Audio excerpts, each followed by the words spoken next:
Fahami ini teman-teman sekalian, ini resep yang luar biasa. Coba praktekin, Anda akan menjadi orang kaya raya dan Anda akan kaget dengan itu. Ya. Sampai salah satu jemaah kami mengatakan, saya sudah tidak tahu harus bicara apa lagi Ustaz. Benar-benar gak masuk di akal saya, gitu kan.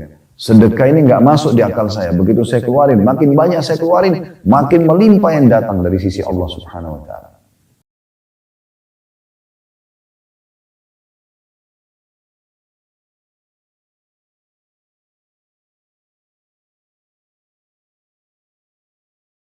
Assalamualaikum warahmatullahi wabarakatuh. Alhamdulillah, wassalatu wassalamu ala rasulillah.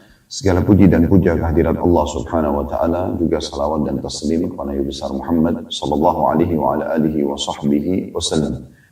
Bab yang perlu diperhatikan oleh setiap muslim, yaitu anjuran dan dorongan bersedekah. Berikut keterangan tentang sedekah orang yang pas-pasan dan orang yang bersedekah dengan apa yang tidak diinginkan. Jadi, gambaran bab ini sebenarnya yang kita ingin sampaikan pesannya atau yang ingin disampaikan pesannya, bersedekahlah wahai muslim walaupun kondisimu pas-pasan, karena memang sedekah ini adalah kemuliaan jiwa. Seseorang kalau sudah ingin memberi apa yang dia miliki, berbagi dengan orang lain, berarti dia punya kemuliaan jiwa. Dia akan lebih penyayang, pengasih. Dia juga akan menghilangkan sifat pelit, bakhil dalam hidupnya, dari kehidupannya. Dia juga akan lebih mudah untuk memaafkan. Banyak hal-hal yang bisa muncul yang merupakan kemuliaan jiwa dari sedekah itu. Saudaraku seiman, seorang muslim tidak harus menunggu kaya baru kemudian dia bersedekah. Terlalu banyak dalil-dalil yang akan kita sampaikan nanti. Yang saya katakan tadi kurang lebih ada 31 urutan hadisnya. Walaupun dalam satu nomor urut ini bisa beberapa riwayat disebutkan.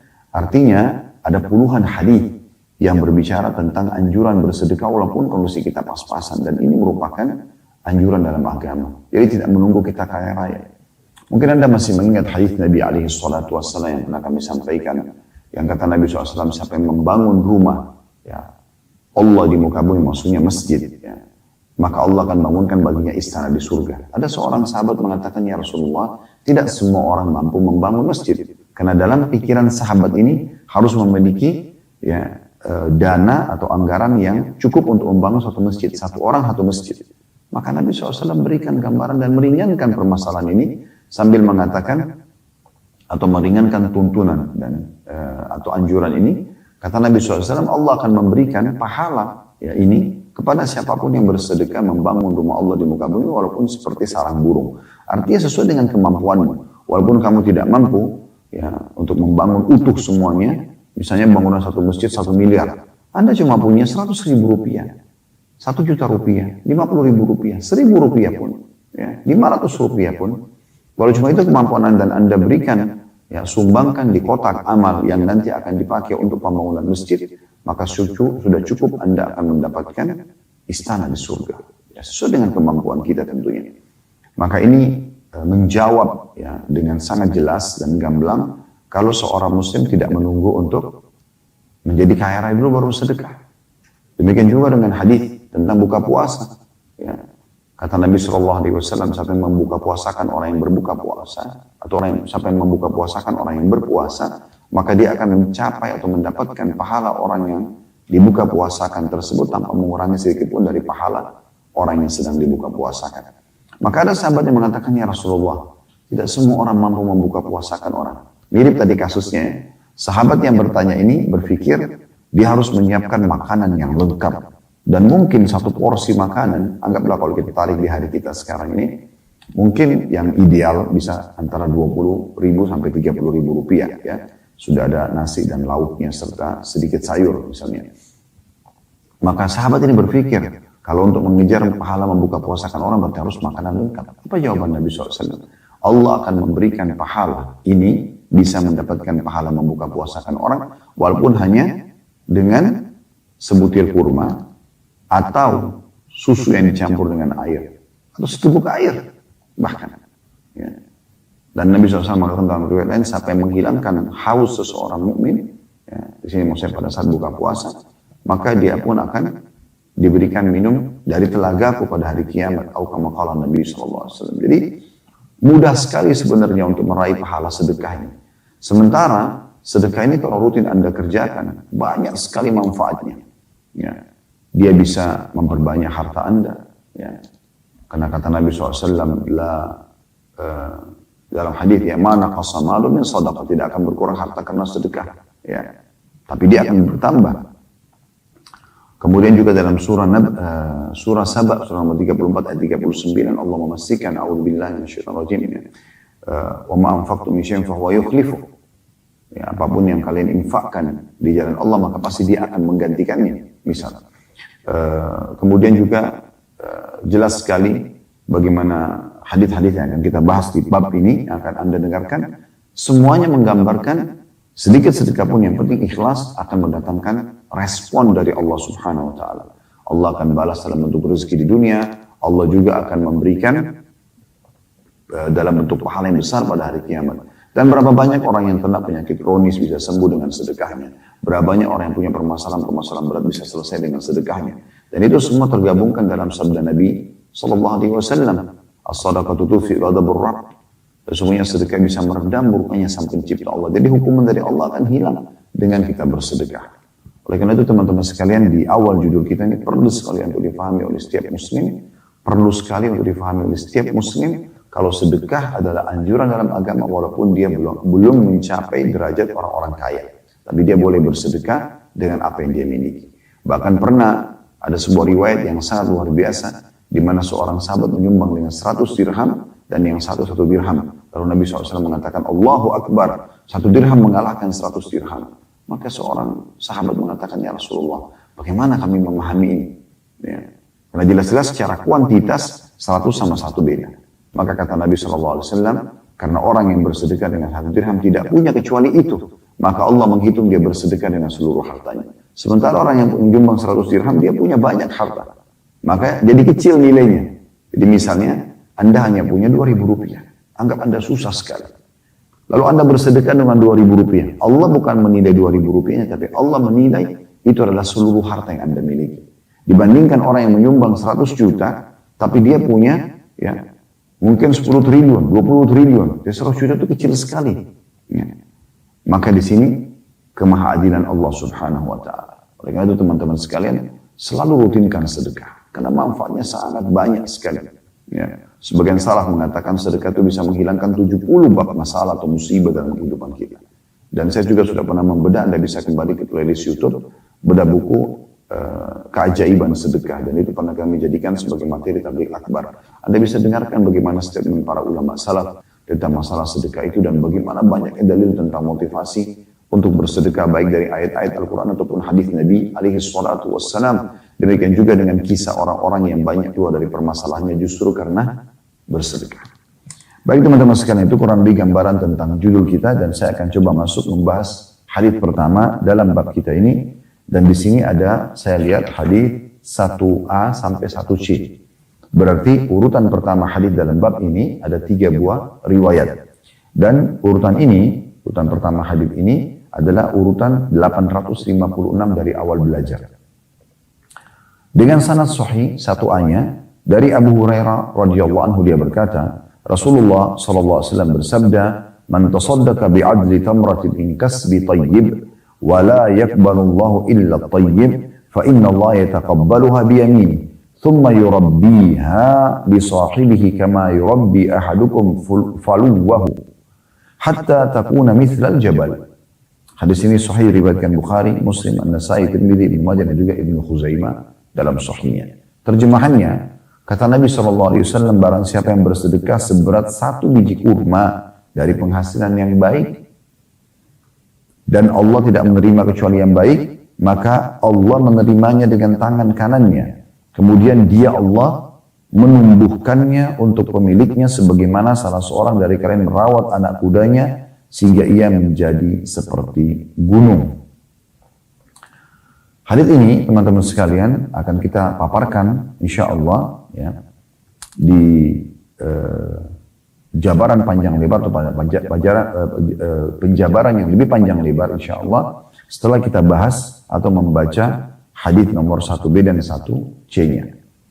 1B-nya dengan sanad sahih dalam satu riwayat dimiliki oleh Ibnu Khuzaimah berbunyi innal 'abda idza tasaddaqa min thayyibi taqabbalaha Allahu minhu wa akhadhaha bi yaminihi farabbaha kama yurabbi ahadukum muhrahu aw fasilahu wa inna rajula la yatasaddaqu bil luqma fatarbu fi yadillahi aw qala fi kaffillah hatta takuna mithla al-jabali fatasaddaqu. Sesungguhnya jika seorang hamba bersedekah dari hasil yang baik, halal, maka Allah menerimanya darinya. Dia Allah mengambilnya dengan tangan kanannya dan menumbuhkannya sebagaimana salah seorang dari kalian merawat anak kudanya atau anak untanya. Dan sesungguhnya seorang laki-laki bersedekah dengan satu suapan, maka ia tumbuh di tangan Allah atau dikatakan di telapak tangan Allah. Sehingga ia menjadi seperti gunung, oleh karena itu bersedekahlah. 1C-nya, sahih di ghairihi. Menjadi sahih karena dikuatkan dengan riwayat-riwayat lain. Dalam riwayat lain yang sahih dimiliki oleh At-Tirmidzi, Rasulullah SAW bersabda, Inna Allah yakbalu sadaqah wa ya'khudhaha biyamin. Fayurabbiha li ahadikum kama yurabbi ahadukum muhrahu hatta innal luqmata la tasiru mithla Uhud. Sesungguhnya Allah menerima sedekah dan mengambilnya dengan tangan kanannya. Kemudian dia Allah menumbuhkannya untuk salah seorang dari kalian sebagaimana salah seorang dari kalian menumbuhkan atau merawat anak kudanya. Sehingga satu suapan saja bisa menjadi seperti Uhud. Hadis ini diriwayatkan oleh Imam Malik dan atau dengan riwayat senada diriwayatkan juga oleh Tirmidzi dari Sa'id bin Yasar secara mursal tanpa Abu Hurairah. Dari hadis ini kita bisa mengambil banyak sekali faedah dan manfaat tentunya ya. Namun sebelumnya saya akan menambahkan dulu ada di 1C bagi teman-teman yang pegang bukunya. Itu setelah menjelaskan atau diterjemahkan hadis, ada footnote nomor 1. Ada footnote nomor 1 di bawah. Di sini dikatakan Uhud dengan Hamzah dan Ha dibaca dhamma, gunung Uhud yang terkenal di kota Madinah. Dalam buku asli tertulis pembenaran hal ini dalam kitab Allah. Maksudnya pembenaran tentang Allah akan melipat gandakan ya, pahala itu sampai seperti besarnya gunung dan Allah menerima sedekah, itu sejalan dengan firman Allah Subhanahu wa taala dalam surah At-Taubah ayat 104. Yang bunyinya a'udzubillahi minasyaitonir rajim alam ya'lamu annallaha wa yaqbalu at-taubata 'an ibadi wa ya'khudhu as-shadaqat. Al-ayat. Tidakkah mereka mengetahui bahwasanya Allah menerima taubat dari hamba-hambanya dan juga menerima sedekah-sedekah. Juga sejalan dengan surah Al-Baqarah ayat 276 yang bunyinya yamhaqullahu riba wa yurbis sadaqat. Allah memusnahkan riba dan menyuburkan sedekah. Syekh Albani rahimahullah ya, yang menelusuri buku ini mengatakan, saya membuang tambahan ini karena Abbad bin Mansur meriwayatkannya secara sendiri dan karena ia menyelisih riwayat yang sahih yang sebelumnya dan juga riwayat Malik yang mursal berikut. Lain dengan yang ditangkap secara salah atau secara salah dari ucapan penulis. Perhatikanlah, di buku aslinya tercantum begini, dialah yang menerima taubat dari hambanya dan menerima zakat. 3 orang ini ya, tidak tahu apa yang mereka nukil dari An-Naji yang mengingkari Tirmidzi dengan ucapannya. Bagaimana mungkin mensahihkannya sementara padanya terdapat Abbad bin Mansur yang dhaif. Mereka tidak mengetahui ini, lalu mereka mengatakan hasan, dan ini ditambah penyelisihan di atas. Jadi maksudnya keterangan footnote nomor 1 ini adalah tambahan dari Syekh Albani untuk menelusuri atau pada saat menelusuri hadis-hadis ini. Intinya teman-teman sekalian, kita kembali saja kepada penjelasan 3 buah riwayat hadis tadi. Tadi saya bacakan ini karena memang kita sedang membedah buku ya, tapi tidak akan fokus membahas masalah footnote-nya. Kita akan bahas 3 buah hadis yang tadi sudah saya bacakan. Kita ambil makna global hadis dulu. Makna umumnya hadis-hadis yang sudah kita baca ini adalah ada janji positif dari Allah Subhanahu wa taala melalui lisan Rasulnya Muhammad sallallahu alaihi wasallam kalau siapapun yang bersedekah, walaupun kecil, dipastikan Allah akan menerima selama dia ikhlas. Dan tidak cukup sampai di situ. Allah bukan catatkan saja sebagai pahala, tapi Allah akan terus menumbuhkan sedekah itu sampai bahasa Nabi SAW, sesuap makanan saja yang diberikan, ya, itu sudah cukup untuk menjadi besar seperti gunung Uhud. Dan perumpamaan gunung Uhud ini sering digunakan oleh Nabi SAW untuk menggambarkan besarnya.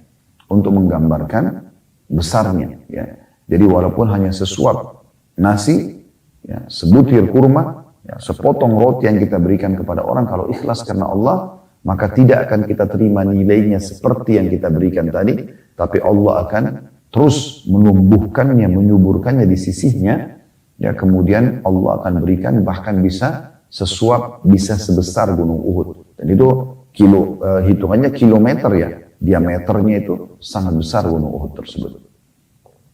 Baik teman-teman sekalian, kita akan coba mengambil mutiara daripada hadis seperti biasa.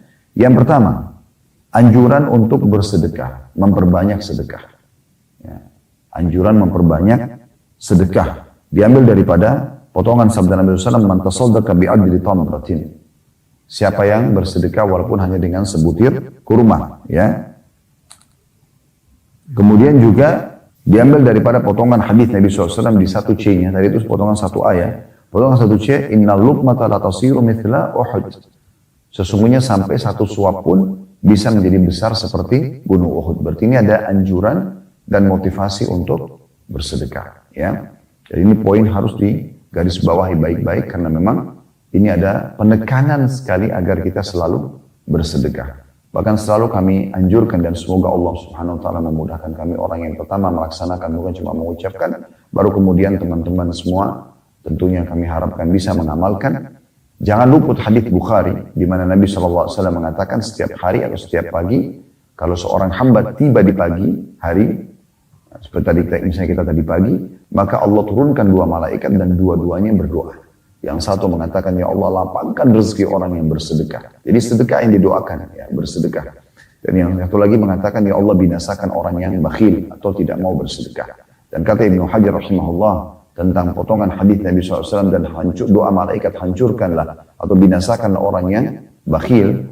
Kata Ibnu Hajar, ya Allah hancurkanlah ya jiwa dirinya dan juga hartanya. Jadi ini doa yang sangat berbahaya sekali kalau seseorang justru bakhil, ya. Dan ciri bakhil selalu perhitungan untuk mengeluarkan di jalan Allah Subhanahu wa taala. Bahkan sampai kadang-kadang saking pelitnya, dia bukan cuma sekedar menolak untuk sedekah, bahkan dia mengeluarkan tutur kata yang kurang santun dan pantas kepada orang yang memohon pertolongan tersebut. Ya. Jadi ini poin yang pertama, pelajaran pertama yang bisa kita ambil. Adanya motivasi untuk bersedekah dan tidak memandang sedekah itu besar atau kecil. Yang penting dia bersedekah rutin dan dia ikhlas karena Allah Subhanahu wa taala. Mutiara yang kedua yang bisa diambil adalah anjuran untuk bersedekah tadi di poin pertama, tapi dari kasbil thayyib atau kasbil halal. Harus dari pendapatan halal, nggak boleh dari yang haram. Karena kata Nabi SAW, Allah tidak akan menerima kecuali yang baik-baik saja, yang halal saja. Ya, jadi saya pernah jelaskan dan saya ingatkan kembali, manusia dalam bersedekah ada, atau dalam mendapatkan pendapatan dan bersedekah ada 4. Yang pertama, ini yang paling baik. Sumbernya halal, dikeluarkan juga pada tempat-tempat yang halal. Dia dapat sumber dari hasil keringatnya bekerja, kemudian dia bersedekah untuk keluarganya, untuk silaturahim, untuk masjid dan seterusnya. Ini yang paling afdal. Kemudian yang kedua, ya, ini keliru. Di satu sisi, benar satu sisi. Kebenarannya adalah dia punya pendapatan yang halal. Ini sudah benar. Dia bisa dapat pahala karena mencari pendapatan halal. Tetapi dia keluarkan pada yang haram. Nah ini keliru di sini. Ya. Misalnya dia bekerja benar, halal, tapi dipakai untuk ke diskotik, ke bar, berzina, mabuk, dan seterusnya. Nah ini sumbernya benar, tapi keluarnya salah. Yang ketiga, terbalik. Ya. Dan ini buruk, ini berdosa. Yaitu sumbernya haram, dikeluarkan pada yang halal. Misal, dia mencuri, manipulasi data, misalnya. Kan haram sumbernya. Tapi dia pakai untuk biaya keluarganya. Karena ini kebaikan. untuk bakti pada orang tuanya, untuk menyumbang ke masjid, untuk haji dan umrah, maka ini dosa. Dia tidak dapat pahala. Dosa karena sumbernya haram. Jadi walaupun dikeluarkan kepada yang baik tidak ada gunanya. Karena Allah tidak terima kecuali yang baik-baik saja. Yang keempat ini yang paling buruk. Sumbernya haram, keluar pada yang haram. Sudah hasil mencuri, manipulasi data, dipakai lagi berzina dan mabuk-mabukan. Maka ini lebih parah. Ya, ini lebih parah. Ya. Jadi harus digarisbawahi teman-teman sekalian, Allah tidak menerima kecuali yang baik saja. Ya. Inna Allah tayyibun la yaqbalu illa tayyiba. Sebagaimana Nabi SAW bersabda ya, Allah itu baik, suci, bersih, sempurna, tidak akan terima kecuali yang seperti itu juga. Jadi ini diambil daripada potongan sabda Nabi SAW, ya, min kasbi tayyibin wa la yaqbalu Allah illa tayyib. Harus dikeluarkan dari yang pendapatan yang baik dan Allah tidak terima kecuali yang baik. Pelajaran yang ketiga atau mutiara yang ketiga yang bisa kita ambil adalah bagaimana Allah Subhanahu wa taala menerima sedekah yang ikhlas karenanya. Dan Allah menerima dengan tangan kanannya. Riwayat lain telapak tangan Allah. Dan termasuk hal yang dianjurkan oleh para ulama adalah kita mengimani apa adanya. Ya. Kita tidak membayangkan tangan Allah seperti apa, tapi kita mengimani sebagaimana Nabi SAW sampaikan. Tanpa mentakwilkannya, mengalihkan maknanya, mengatakan, oh ini bukan tangan Allah.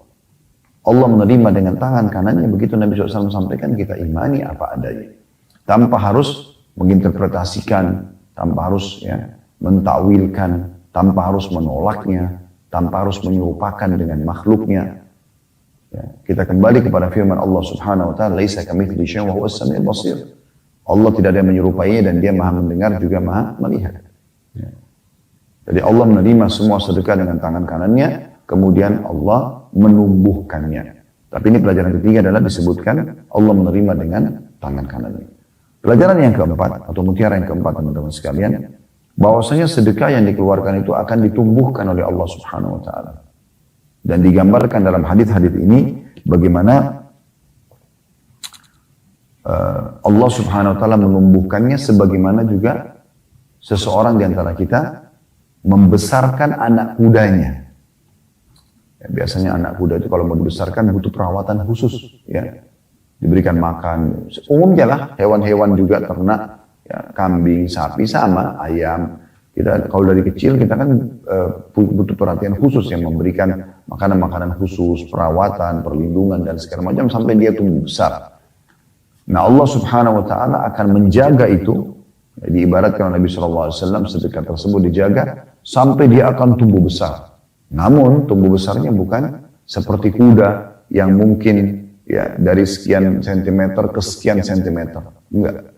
Nabi SAW gambarkan bagaimana kemahamurahan Allah sampai ya sesuap makanan pun Allah bisa ubah menjadi seperti gunung Uhud.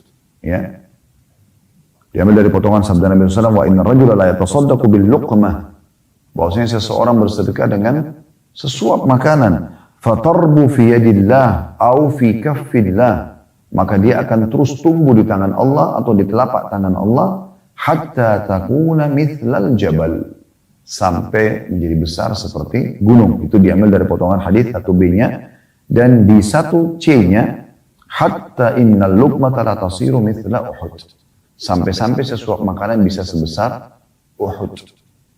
Oleh karena itu Nabi menutup hadis di sana 1B-nya luar biasa. Kata beliau, fatasaddaqu. Oleh karena itu segera bersedekah kalian. Jangan ditunda-tunda. Nah ini pelajaran yang bisa kita ambil dari hadis ini. Kita masuk ke hadis kedua. Dan ini mirip sebenarnya, semakna gitu. Hadis kedua dengan sanad sahih, urutan 857 dari awal belajar berbunyi, dari Aisyah radhiyallahu anha dari Rasulullah sallallahu alaihi wasallam beliau bersabda, "Inna Allah la yurabbi di ahadikum at-tamrata wal luqmah kama yurabbi ahadukum faluwahu aw fasilahu hatta takuna mithla Uhud." Sesungguhnya Allah menumbuhkan satu suapan atau satu biji kurma milik salah seorang dari kalian, sebagaimana salah seorang dari kalian menumbuhkan atau merawat anak kudanya atau anak untanya sehingga ia menjadi seperti Uhud. Hadis ini diriwayatkan oleh Tabarani dan Ibnu Hibban dalam sahihnya, dan lafaz ini adalah miliknya Ibnu Hibban. Dari hadis ini mirip tentunya semakna dengan hadis sebelumnya, ya urutan nomor 1 dari 1A sampai 1C tadi, bahwasanya ada motivasi untuk bersedekah dan walaupun itu kecil sampai digambarkan di sini dengan sebutir kurma atau sesuap makanan. Sebutir kurma umum semua orang, ya dari zaman Nabi SAW sampai di zaman kita sekarang mudah sekali untuk mendapatkan sebutir kurma. Karena memang kurma umumnya dijual bukan per butir, tapi dijual per kilo, per ons gitu kan. Umumnya per kilo lah, 1 kilo pun 10 real, 15 real. Di Indonesia pun ada kurma-kurma yang hanya puluhan ribu rupiah. Ya. 30 ribu rupiah, 50 ribu rupiah, 100 ribu, 200 ribu rupiah. Banyak sekali ya, kurma-kurma yang bisa kita dapatkan. Sehingga satu butir kurma itu sangat kecil nilainya. Nabi SAW menggambarkan itu. Bagaimana dengan sebutir kurma pun atau sesuap makanan. 1 sendok makanan yang kita masukkan di mulut istri kita, di mulut anak-anak kita, atau kita sedekahkan kepada orang fakir miskin, atau kita berikan kepada teman-teman dengan mentraktir mereka. Maka itu sudah cukup dinilai di sisi Allah Subhanahu wa Ta'ala. Yang penting ikhlas karena Allah, maka Allah akan tumbuhkan seperti tumbuhnya, atau bahkan menjadi besar seperti gunung Uhud. Dan ini semakna saya katakan tadi dengan hadis nomor 1. Kita masuk selanjutnya hadis nomor 3 dengan sanad sahih, urutan 858 dari awal belajar berbunyi dari Abu Hurairah radhiyallahu anhu bahwa Rasulullah sallallahu alaihi wasallam bersabda, "Ma naqasat shadaqatun min mal, wa ma zadallahu 'abdan bi 'afwin illa 'izza, wa ma tawadha ahadun lillahi illa rafa'allahu azza wa jalla." Hadis ini riwayat Muslim dan juga Tirmidzi serta Imam Malik. Terjemahannya, kata Nabi SAW, sedekah itu tidak akan pernah mengurangi harta. Allah tidak menambahkan kepada seorang hamba dengan maafnya kecuali kemuliaan. Dan tidak seorang pun yang bertawadhu karena Allah kecuali Allah Azza wa Jalla mengangkatnya. Nah, sini hadis ini ya bisa dikatakan lebih menjabarkan dan lebih luas lagi maknanya ya, dalam bab anjuran bersedekah. Ya. Kita langsung ambil mutiara dari hadis. Kita akan bagi menjadi 3 bagian mutiara. Mutiara yang pertama dari hadis yang bisa kita ambil adalah potongan sabda Nabi SAW, "Ma naqasat shadaqatun min mal." Tidak akan berkurang atau sedekah tidak akan mengurangi harta. Subhanallah, ini yang harus terekam dan menjadi persepsi setiap muslim. Berbeda sekali dengan golongan kapitalis ya. Mereka selalu berpikir pakai akalnya, kalau saya punya 10.000 rupiah, saya keluarkan 1.000 rupiah, berarti berkurang 1.000. Nilainya menjadi 9.000 rupiah. Gitu kan? Kalau makin saya keluarkan, maka makin habis uang itu. Ya. Sehingga akhirnya harus selalu ada income atau sumber income untuk datang. Gitu kan? Tapi yang kita maksudkan sini adalah, mereka punya satu prinsip, keluar berarti berkurang. Itu aja. Ya. Walaupun di dalam kebaikan ya kita bicara, kayak membantu kerabat. Sehingga seringkali terjadi di alam mereka, si ayah atau si ibu atau orang tua kepada anak menganggap anaknya utang, atau anak menganggap orang tuanya utang, atau saudara menganggap saudarinya utang, atau istri atau suami menganggap pasangannya utang.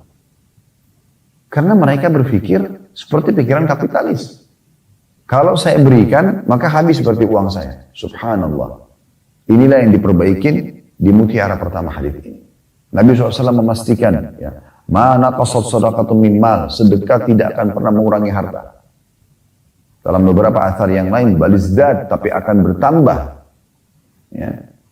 Jadi kalau Anda sedekah, karena Allah SWT yakin Allah akan berikan Anda rezeki. Dan sudah kita bahas ya di buku kita, buku ini dari awal kitab sedekah ini, bagaimana banyaknya motivasi-motivasi dalam Islam untuk bersedekah. Ya, dan kita juga sudah menjelaskan bagaimana prinsip dasar dalam sedekah. Ya, atau bagaimana prinsip dasar dalam Islam untuk bersedekah. Kita sudah bacakan Al-Baqarah surah nomor 2 ayat 261 sampai 274. Agar seseorang kalau sedekah itu ikhlas karena Allah, tidak menyakiti hati ya penerima, ya, kemudian tidak menyebut-nyebutnya. Ada prinsip-prinsip dasar. Kalau Anda penuhi itu semua, maka pastikan harta Anda tidak akan berkurang. Tapi coba resep ini teman-teman sekalian. Sedekah pangkal kaya. Saya ulangi lagi. Sedekah pangkal kaya. Suka beri, Allah akan berganti. Resep sederhana, detik ini, hari ini pun Anda bisa praktekkan dan Anda bisa lihat langsung hasil. Coba buka pintu ini, maka Anda akan kaget bagaimana Allah memberikan kepada Anda jalan keluar. Lebih dari, bisa saya katakan beberapa bahkan banyak di antara jemaah yang ikuti pengajian kami, datang dan bertemu lalu menyampaikan sendiri, gitu kan, hasil daripada resep ini. Mereka mengatakan benar-benar Ustaz, saya setelah mempraktikkan apa yang saya sampaikan bersedekah, saya coba, saya dari tidak punya apa-apa, ya. Sampai-sampai saya bisa haji dengan uang yang saya miliki sekarang. Bahkan kalau mau haji setiap hari pun saya punya kemampuan. Maksudnya nilainya ya, itu luar biasa. Berarti menandakan resep sedekah itu dia bilang, saya benar-benar nggak punya apa-apa. Saya kumpulin uang yang saya punya atau saya punya uang berapa, lalu saya berpikir untuk bersedekah. Dan saya mulai pada saat ada uang terkumpul untuk umroh. Karena Ustaz mengatakan di ceramah, mana yang didahulukan, modal usaha atau umroh. Lalu saya coba umroh, saya ibadah, minta kepada Allah di Mekah. Kemudian setelah itu saya pulang, Allah bukain pintu rezeki. Ya. Dan akhirnya saya bisa haji, dan haji ini walaupun biayanya sampai ratusan juta kalau yang furada. Beliau mengatakan, saya bisa kalau mau haji tiap hari. Karena besarnya income yang masuk setelah beliau bersedekah dan menjadikannya sebagai sebuah rutinitas. Ada juga pengakuan dari jamaah yang membahasakan kepada saya datang sendiri. Beliau sekarang Masya Allah menjadi seorang miliarder yang luar biasa. Allah lapangkan rezekinya. Dia bilang, saya bermula dari itu, saya tidak punya apa-apa, datang dari kampung saya Ustaz ke Jakarta. Kemudian saya mendengarkan ceramah Ustaz tentang sedekah. Lalu saya coba praktikin. Dan memang luar biasa, saya tahu sendiri bagaimana sedekahnya beliau. Itu nggak nanggung-nanggung gitu. Bukan orang yang masih berpikir, ini kalau saya keluarin saya bentar mau makan apa ya. Pokoknya keluar aja. Subhanallah datang melimpah dalam hitungan 2-3 tahun dari praktek itu berubah menjadi seorang yang kaya raya, yang apapun yang dia inginkan dia bisa temukan, dia bisa dapatkan. Maka dia seperti orang ketagihan dengan sedekah itu. Ada juga di antara jemaah yang memberikan kepada saya testimoni. Saya nggak sebutin nama-nama mereka, tapi saya kenal baik ya. Mereka sampai mengatakan, orangnya sampai mengatakan, saya sampai ketagihan dengan sedekah Ustaz. Rasanya kalau tidak sedekah itu kayak ada yang ganjil gitu. Dan akhirnya saya berpikir untuk sedekah, dan Masya Allah, beliau bersedekah dengan luar biasa gitu. Memberikan modal kepada orang-orang, kemudian memberi supaya mereka bisa mandiri ke sana, ke sini, membantu banyak orang. Ya. Ada juga di antara mereka yang banyak sekali yang memberikan pengakuan-pengakuan ya, keluar dari banyak permasalahan karena bersedekah ya. Dan ini memang diperhatikan oleh Ibnu Abbas dan Ibnu Umar radhiyallahu anhum. Bahkan Ibnu Abbas mengatakan dalam salah satu athar tentang beliau mengatakan, saya kalau punya permasalahan yang saya belum menemukan jalan keluar, maka saya sengaja keluar mencari orang miskin itu bersedekah. Jadi itu luar biasa. Ini resepnya. Dan harus difahami baik-baik, saya ulangi kembali ya. Kalau kita bersedekah teman-teman, kita harus betul-betul menanamkan dalam diri kita, kalau kita lebih butuh mengeluarkan sedekah itu daripada orang miskin yang menerima sedekah kita. Saya ulangi lagi. Jadi tanamkan dalam diri Anda, kita ini lebih butuh dengan sedekah itu yang kita keluarkan. Jadi kita butuh mengeluarkan daripada orang miskin yang menerima. Begitulah yang pernah kami nukilkan bagaimana statement sebagian salafus saleh. Ya, mereka mengatakan perkataan tersebut. Mereka mengatakan misalnya, ya, kalau setelah membagi-bagi sedekahnya, mereka mengatakan, coba lihat, orang-orang ini pergi membawa ya sedekah-sedekah tersebut di timbangan amalku tanpa aku harus upah sedikit pun. Kenapa dia bahasakan tanpa upah? Padahal dia memberikan. Dan kalau secara akal orang-orang kapitalis pasti berkurang hartanya. Karena bagi dia kalau dia keluarin 1 juta rupiah misalnya, 1 juta rupiah itu senilai itu bahkan bisa akan berlipat ganda. Tadi sudah dibahasakan, sesuap makanan pun atau sebutir pun bisa seperti gunung Uhud. Itu akan dibawa ke timbangan amal oleh orang-orang miskin yang kita bantu ini, kemudian akan menjadi besar jumlahnya. 1 juta bisa menjadi ratusan bahkan miliaran rupiah nilainya di sisi Allah Subhanahu wa ta'ala. Dan mereka seperti tidak diupah, walaupun mereka pakai makan itu, tapi hanya sekedar seperti perantara saja mereka dikasih dan mereka bawa ke sana. Tapi tetap nanti Allah Subhanahu wa ta'ala di sana memberikan kita nilai utuh. Fahami ini teman-teman sekalian, ini resep yang luar biasa. Coba praktekin, Anda akan menjadi orang kaya raya dan Anda akan kaget dengan itu. Ya. Sampai salah satu jemaah kami mengatakan, saya sudah tidak tahu harus bicara apa lagi Ustaz. Benar-benar gak masuk di akal saya, gitu kan. Sedekah ini gak masuk di akal saya. Begitu saya keluarin, makin banyak saya keluarin, makin melimpah yang datang dari sisi Allah Subhanahu wa ta'ala. Coba praktekin. Mulai dari orang-orang terdekat, sanak kerabat, saudara, ya, ponakan, tante, paman, beri kepada mereka, bantu mereka. Allah akan bukakan pintu rezeki yang Anda tidak akan sangka-sangka. Potongan yang kedua, mutiara yang kedua, ini tentu tidak berhubungan dengan bahasan masalah sedekah, tapi karena hadisnya diangkat oleh Al-Mundhiri rahimahullah, kita akan bahas juga, yaitu wa ma za'adallahu 'abdan bi'afwin illa 'izza. Tidak ada atau Allah tidak menambahkan kepada seorang hamba dengan maafnya kecuali kemuliaan. Maksudnya, orang yang suka memaafkan orang lain, Allah hanya akan menambah dengan memaafkan itu kemuliaan buat dia. Akhi muslim dan ukhti muslimah, jangan keraskan hatimu. Sejahat apapun orang sudah berbuat satu perbuatan kepadamu, kalau dia yang punya inisiatif dari hatinya ingin minta maaf, berikan dia maaf. Itu ibadah di sisi Allah Subhanahu wa taala. Allah mengatakan dalam Al-Qur'an, wal 'afina 'anil nas, dan orang yang suka memaafkan orang lain dalam surah Al-Imran, ya. Allah jelaskan masalah itu. Dan juga ya, Allah SWT menjelaskan dalam banyak ayat-ayat yang lain tentang masalah Allah itu pemaaf, lalu Allah memotivasi hamba-hamba untuk memaafkan orang lain.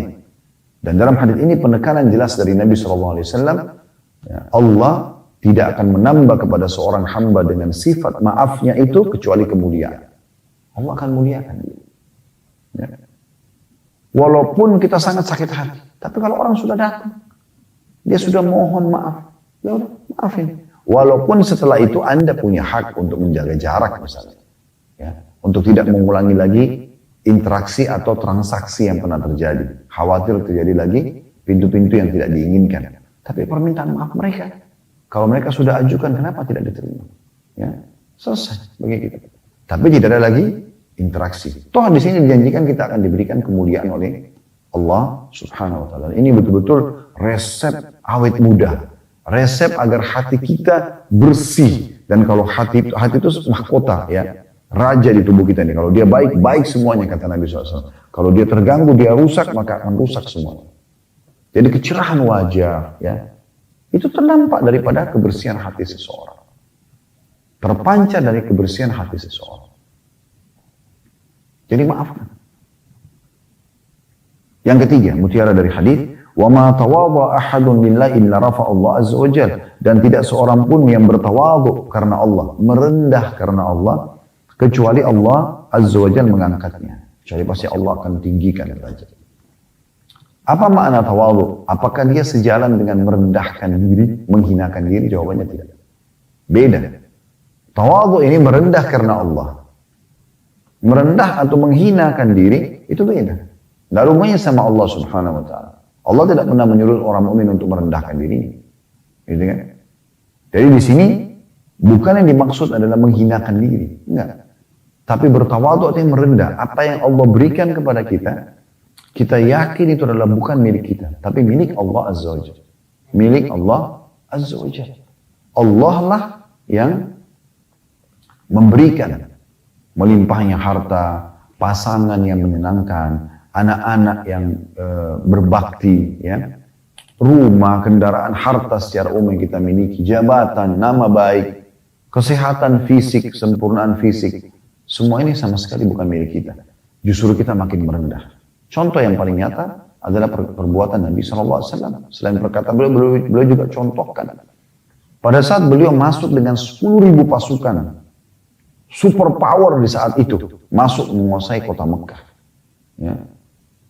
Beliau dulu, bayangkan teman-teman, 13 tahun di Mekah, ditolak dakwanya, disiksa, dan tidak perlu lagi digambarkan bagaimana sulitnya Nabi SAW ya, melewati Mekah. Bukankah Anda pernah dengar bagaimana Nabi SAW lagi sujud, lalu ada seorang tokoh Quraisy menginjak batang leher beliau, lalu sampai beliau susah bernafas, lagi sholat, lagi sujud.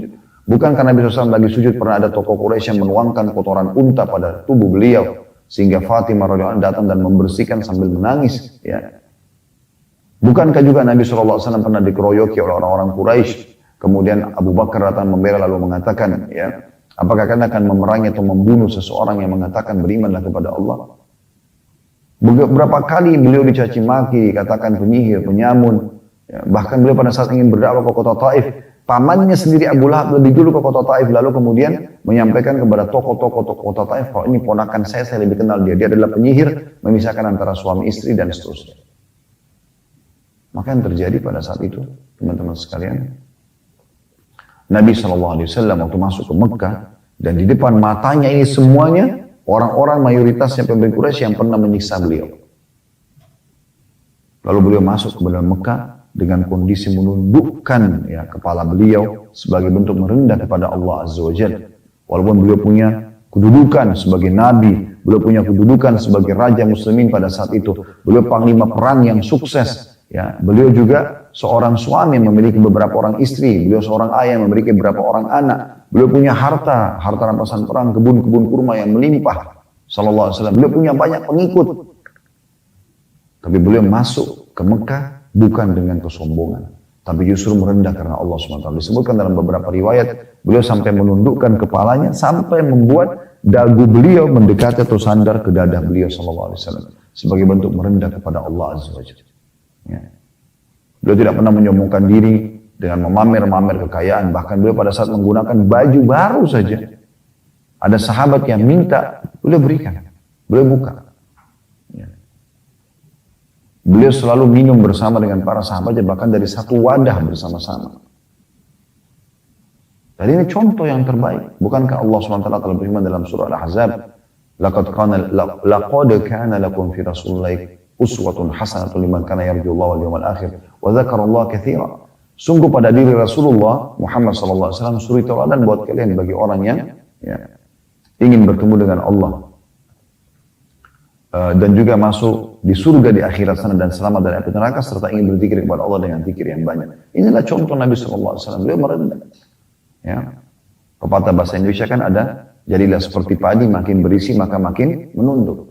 Bukan baru sedikit diberikan oleh Allah angin segar, sedikit diberikan ketampanan, kecantikan, jabatan, kekayaan, sudah menganggap orang lain ya semuanya rendah di hadapan dia. Mulai mencibir, mulai menghina, mulai menjatuhkan dan seterusnya. Maka ini semua hal-hal yang sama sekali tidak dibenarkan dalam syariat Allah Subhanahu wa taala. Dalam hadis ini dijelaskan kalau ada seseorang yang merendahkan diri karena Allah, ya, bukan menghinakan diri di mata manusia, ya, bukan tidak hubungannya sama Allah Subhanahu wa taala seperti dia menghinakan diri ya di hadapan orang-orang yang hanya karena ingin mengejar jabatan pada mereka. Ini tidak dibenarkan. Ya. Atau menghinakan diri kepada seorang kekasih yang dia cintai sehingga berlebihan untuk harus sujud di kakinya. Ya, sebagaimana pernah terjadi di Thailand, dikisahkan salah seorang dari Timur Tengah datang ke sana karena mencintai seorang kekasihnya sampai akhirnya meninggal. Ya, pada saat kekasihnya sempat terlambat datang dan dia rindu pada saat ketemu, dia sujud di kakinya lalu meninggal dalam keadaan sujud kepada selain Allah Subhanahu wa taala. Ini kebodohan sebenarnya. Ini menghinakan diri. Tapi tawadhu merendah karena Allah Subhanahu wa ta'ala sebagaimana sudah kami berikan contoh-contoh tadi. Kita masuk ke hadis keempat, teman-teman sekalian. Hadis keempat ini dengan sanad sahih. Urutan 859 dari awal belajar berbunyi dari Aisyah radhiyallahu anha bahwa mereka menyembelih seekor kambing, maka Nabi SAW bersabda, "Ma baqiya minha?" Qalat, "Ma baqiya minha illa katifuha." Qala, "Baqiya kulluha ghaira katifiha." Hadis ini diriwayatkan Tirmidzi dan beliau mengatakan hasan sahih. Terjemahannya, apa yang tersisa darinya? Jadi waktu Nabi SAW menyuruh menyembelih seekor domba, kemudian beliau memberikan semua kepada Aisyah dagingnya gitu kan, seekor utuh itu.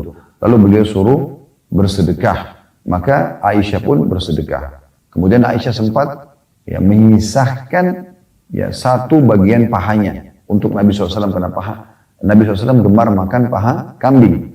Maka waktu Nabi SAW pulang, Nabi menanyakan apa yang tersisa dari domba tadi, sembelihan tadi. Kata Aisyah, tidak ada ya yang tersisa daripadanya kecuali pahanya saja. Ya. Beliau bersabda, bilanglah atau ucapkan tersisa semuanya kecuali pahanya. Ya, jadi makna hadis ini, ya, makna globalnya adalah pada saat Nabi SAW menyembelih seekor domba, dan ingin mengajarkan sebuah poin penting kepada istrinya Aisyah dan kepada umatnya sehingga bisa sampai kepada kita setelah 1400 tahun lebih dari meninggalnya Nabi SAW. Pada hari ini Anda juga bisa mendengarkan walau live ataupun siaran ulang tentunya ya, bagaimana Nabi SAW mendidik didikan yang luar biasa. Beliau setelah menyuruh bersedekah, kemudian beliau bertanya kepada istrinya Aisyah radhiyallahu anha, apa yang tersisa? Masih ada sisa nggak dari kambing tadi? Istrinya mengatakan, tidak ada ya Rasulullah, kecuali pahanya saja. Pahanya saja yang aku sisakan. Dalam beberapa riwayat lain, aku sisakan karena aku ingin membuat makanan atau masakan dari paha itu buat Anda.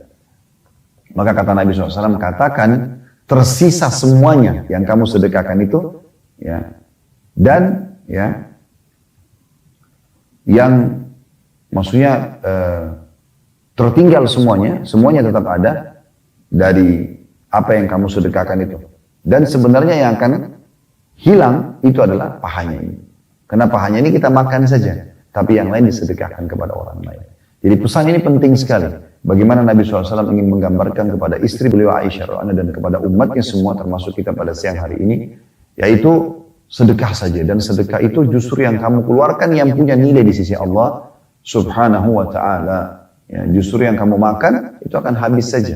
Ya, akan habis saja. Akan memberikan sedikit energi dan sisanya akan menjadi ampas, kotoran sebagaimana sudah kita tahu.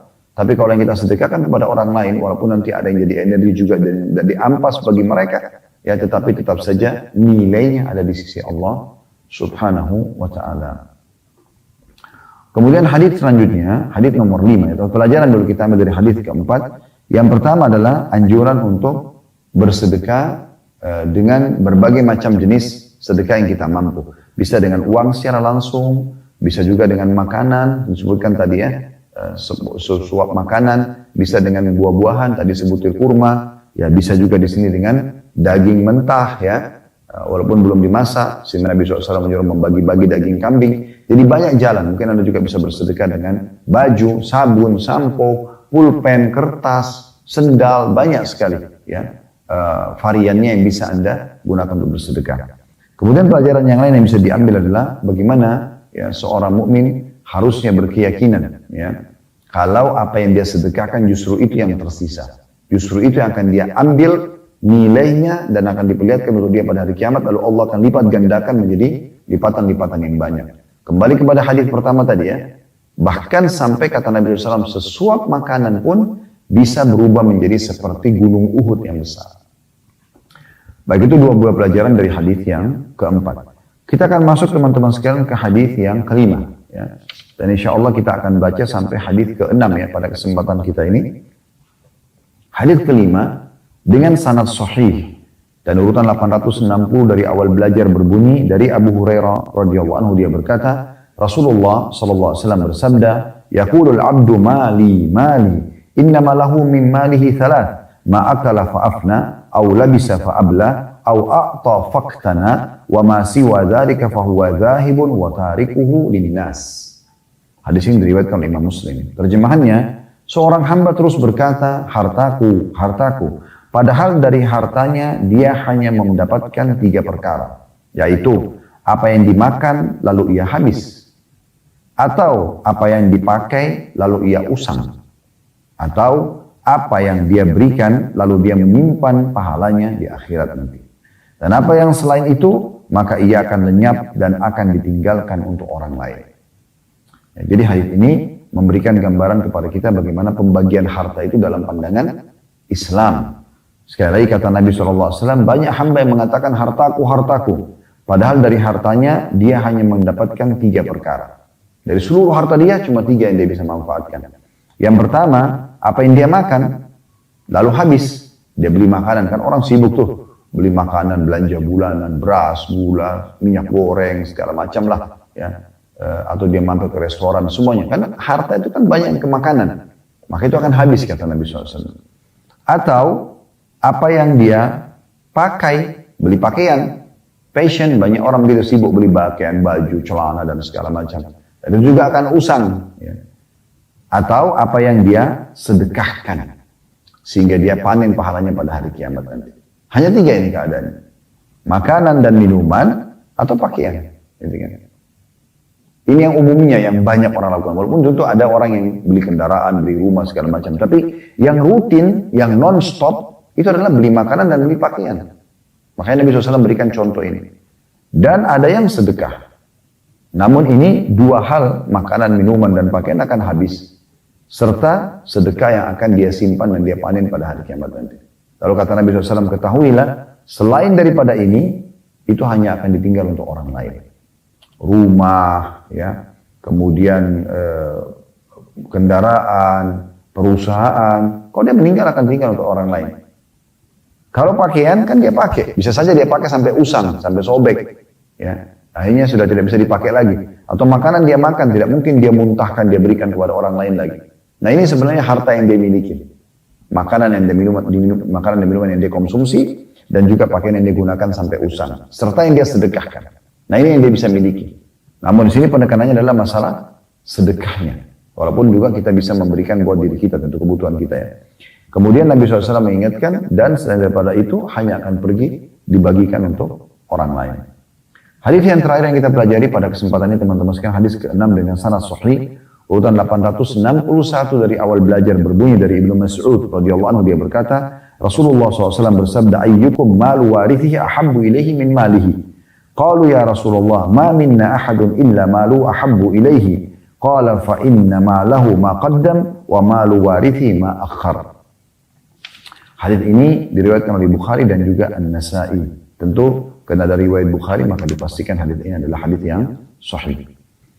Terjemahannya kata Nabi SAW, siapa di antara kalian yang lebih mencintai harta ahli warisnya daripada hartanya sendiri? Maka mereka menjawab, ya Rasulullah, tidak ada seorang pun di antara kami kecuali dia mencintai hartanya sendiri. Maka Nabi SAW bersabda, sungguhnya hartanya sendiri adalah yang dia berikan semasa hidupnya, sedangkan harta ahli waris adalah apa yang dia tahan.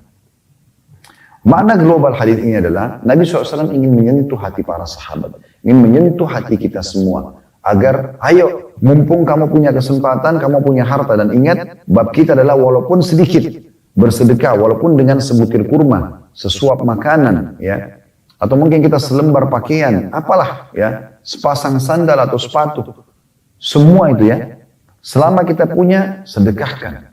Ya, karena itu akan kamu panen hasilnya nanti pada hari kiamat, gitu kan? Dan Nabi SAW ingin menyentuh dengan bahasa agar setiap orang berpikir. Beliau mengatakan siapa yang lebih suka hartanya dia dapatkan sendiri hasil dan dia kelola sendiri, atau nanti ahli waris yang kelola. Kalau ahli waris kelola tentu belum tentu untuk dia semuanya, pasti ahli waris juga gunakan untuk diri mereka. Maka semua sahabat menjawab mengatakan, ya Rasulullah, tidak ada seorang pun dari kami kecuali pasti berharap harta itu dia kelola sendiri. Ya kan? Maka kata Nabi SAW, ketahuilah harta kalian adalah yang kalian justru sedekahkan di masa hidup kalian. Ya, kalian kelola sendiri di masa kalian hidup. Kalian berikan, sedekahkan. Dan harta yang kalian tahan, kalian pelit, tabung terus, justru itu yang kalian biarkan ahli waris yang akan mengelolanya. Dan ini rasional sekali. Dari hadis ini teman-teman kita ambil pelajaran. Yang pertama adalah anjuran dari Nabi SAW agar bersedekah, mumpung masih hidup dan punya kesempatan. Sedekah saja. Ini masuk dalam bab kita. Selalu sedekah. Sudah saya bahasakan ini resep kekayaan, resep ketentraman jiwa, resep untuk mendapatkan solusi dari permasalahan yang sedang kita hadapi. Anda yang ikuti acara ini live ataupun siaran ulang, punya masalah sebesar apapun, coba obatin dengan taubat dan bersedekah. Taubat kepada Allah SWT, ya Allah kalau ini sebab kesalahanku, dosaku, maafkan. Kemudian cari orang-orang miskin, jemput bola, datang ke rumah-rumah anak yatim, cari janda-janda yang tidak mampu, orang-orang miskin yang susah di pinggir jalan cukup banyak di negara kita, bantu mereka. Bantu mereka, ikhlas karena Allah SWT, tidak mengharapkan balasan dari mereka ataupun pujian dari mereka. Maka lihat setelah itu hasilnya. Anda akan kaget sebagaimana sudah saya jelaskan tadi, cukup banyak testimoni yang disampaikan oleh para jemaah kami dan saya dengarkan langsung dengan kuping saya. Mereka ungkapkan langsung di hadapan saya bagaimana luar biasa pada saat mereka praktikkan resep ini, benar-benar menjadi orang kaya, bahkan menjadi miliarder yang tidak masuk di akal mereka sebelumnya. Ya. Saya sudah bahasakan tadi, sampai ada yang mengatakan, Ustaz saya bukan cuma bisa haji setahun sekali, kalau saya mau haji artinya saking banyaknya harta beliau, setiap hari pun saya bisa haji. Dengan ratusan juta dia bisa keluarkan setiap hari kalau dia mau. Karena terbuka semua. Padahal sebenarnya saya tidak punya apa-apa. Baru hitungan berapa tahun yang lalu. Ada yang sampai ketagihan dengan sedekah. Ada yang sampai betul-betul menjadi seorang yang kaya raya. Secara nasional saya kenal betul orangnya. Itu karena luar biasa. Dan sampai sekarang dia terus bersedekah. Karena memang dia merasa ini solusinya gitu. Ini jalan keluar. Selain nilainya dia akan panen yang besar pada hari kiamat, ternyata ini yang makin memperbanyak harta tersebut. Sebaliknya orang yang pelit akan selalu begitu saja. Sibuk dengan tabungannya. Bagaimana supaya bisa bertahan dengan jumlah 10 juta terus tidak berkurang-kurang. Bahkan kalau perlu ditambahkan, dia tidak mau sedekah. Bagaimana mencari sumber untuk menambah saya. Tapi dia tidak pernah mau keluarkan jalan Allah. Kita akan temukan orang itu akan begitu aja terus. Dan bukan mustahil satu waktu Allah datangkan sebuah hajat yang menghabiskan semua tabungan tersebut dan akhirnya tidak ada lagi harta dia. Itu banyak sekali terjadi. Oleh itu teman-teman, ini resep yang luar biasa. Jadi mutiara pertama dari hadis ke-6 ini adalah anjuran bersedekah dan tidak boleh takut ya kita akan kehilangan harta atau menjadi miskin. Kemudian yang kedua, bagaimana Nabi SAW memberikan perumpamaan. Dan ini dalam menyampaikan dakwah, memberikan nasihat kepada orang, butuh perumpamaan. Ya, tidak semua orang secara spontan begitu disampaikan langsung bisa memahaminya. Tapi mungkin dengan retorika memberikan contoh-contoh, perumpamaan, maka ini akan, atau kisah-kisah yang benar, itu mungkin akan bisa menyentuh atau lebih menyentuh sehingga orang lebih mudah untuk bisa menerimanya. Gitu kan? Mungkin ada dua orang dai, yang satu menyampaikan begitu saja tentang sholat sunnah, yang satu memberikan gambaran tentang ya pahala-pahala yang akan didapatkan, lalu perumpamaan-perumpamaan dari kaum salafus saleh, contoh-contoh bagaimana mereka begitu giatnya mengejar sholat-sholat sunnah itu sampai akhirnya mereka meninggal dalam kondisi tidak pernah meninggalkan sholat malam, sholat duha atau sholat-sholat lainnya. Nah ini perumpamaan-perumpamaan akan lebih menyentuh ya, sebagaimana Nabi SAW sini berikan gambaran. Supaya orang-orang jangan cuma sibuk menabung saja. Yang kamu tahan-tahan, kamu tabung selama ini hanya akan dikelola oleh ahli warismu. Kau bisa meninggal setiap detiknya. Setiap saat kamu bisa meninggal. Tapi yang kamu sedekahkan sekarang di masa hidupmu, justru itu yang kau akan panen pada hari kiamat nanti. Kemudian pelajaran yang terakhir dari hadis ini adalah bagaimana ya, seseorang boleh meninggalkan harta warisan untuk ahli warisnya, tapi tentu dia prioritaskan di masa hidupnya untuk selalu ya bersedekah agar dia mendapatkan pahala maksimal.